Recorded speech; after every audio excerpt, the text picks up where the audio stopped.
नमस्ते बच्चों कक्षा 7 में आशा पुस्तक से आज हम पढ़ेंगे पाठ 4। पाठ का नाम है विंदा। बच्चों, विंदा जो कहानी है ऐसी बच्ची की कहानी है जो अपनी सौतेली माँ के अत्याचारों से पीड़ित है, उसकी ये कहानी है। तो सबसे पहले हम इस कहानी के जो लेखक है उनका परिचय पढ़ेंगे। लेखिका परिचय। महादेवी वर्मा जी का जन्म सन 1907 ईस्वी में फर्रुखाबाद उत्तर प्रदेश में हुआ था। उन्हें छायावादी कवि के रूप में प्रतिष्ठा प्राप्त है। उनके गद्य और पद्य दोनों ही रचनाएं प्रसिद्ध हैं। इनकी प्रसिद्ध रचनाएं हैं अतीत के चलचित्र, पथ के साथी, स्मृति की रेखाएं आदि। इनका निधन 1987 में हुआ था। बच्चों, आगे हम पढ़ेंगे कहानी परिचय। यह कहानी ऐसी बच्ची की कहानी है जो अपनी सौतेली माँ के अत्याचारों से पीड़ित है। लेखिका ने अपने और उसके जीवन की बहुत मार्मिक तुलना की है।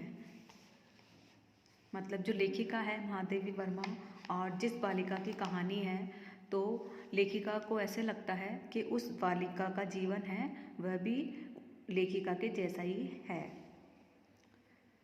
भीत सी आंखों वाली उस दुर्बल, छोटी और अपने आप ही सिमटी सी बालिका पर दृष्टि डालकर मैंने सामने बैठे सज्जन को उनका भरा हुआ प्रवेश पत्र लौटाते हुए कहा, आपने आयु ठीक नहीं भरी है, ठीक कर दीजिए, नहीं तो पीछे कठिनाई पड़ेगी।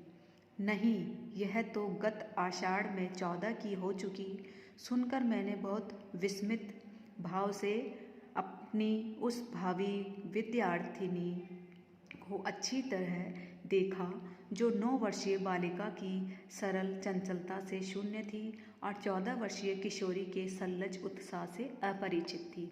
दुर्बल का बच्चों मतलब होता है कमज़ोर, भीत का अर्थ होता है डरा हुआ, विस्मित का अर्थ है हैरान और अपरिचित का अर्थ है अनजान।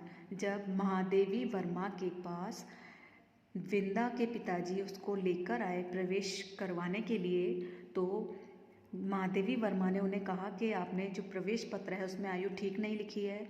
तो उनके पिताजी ने बोला कि मैंने सही लिखी है, ये 14 वर्ष की हो चुकी है। लेकिन लेखिका ने जब बालिका को देखा तो उसे ऐसा लग रहा था कि उसकी उम्र 9 वर्ष के आसपास होगी, और जब उसकी आयु उसके पिताजी 14 वर्ष बता रहे हैं तो उसको देख के ऐसा लग ही नहीं रहा कि वो 14 वर्ष की है।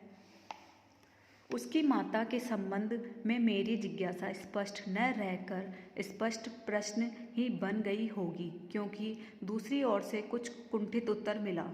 मेरी दूसरी पत्नी है और आप तो जानती ही होंगी। उनके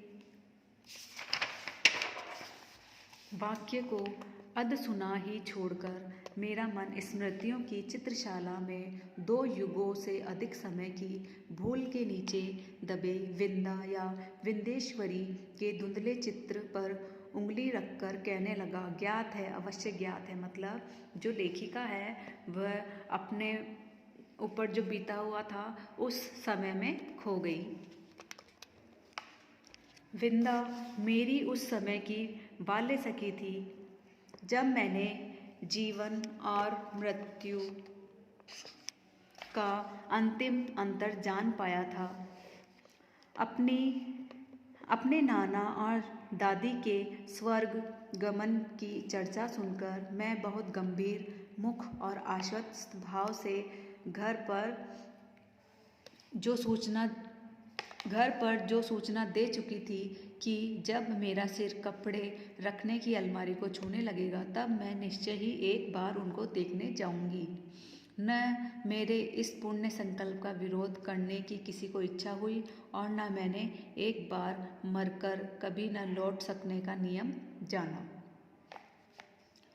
ऐसी दशा में छोटे छोटे असमर्थ बच्चों को छोड़कर मर जाने वाली माँ की कल्पना मेरी बुद्धि से कहाँ ठहरती। मतलब जो लेखिका है उसकी माँ है, उनकी मृत्यु हो गई थी, इस बात से वो अनजान थी।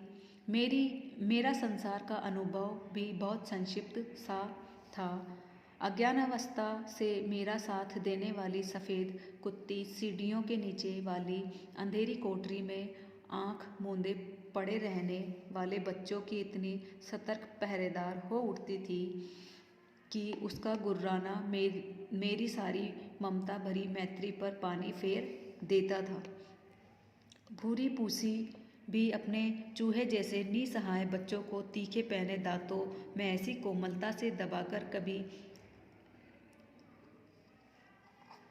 लाती कभी ले जाती कि उनके कहीं एक दांत भी न चुभ पाता।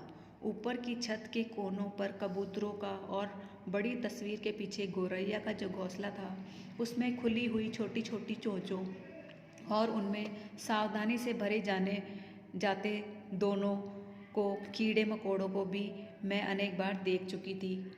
बच्चियां को हटाते हुए ही रंभा रंभा कर घर भर को यह दुखद समाचार सुनाने वाली अपनी श्यामा गाय की व्याकुलता भी मुझसे छिपी न थी।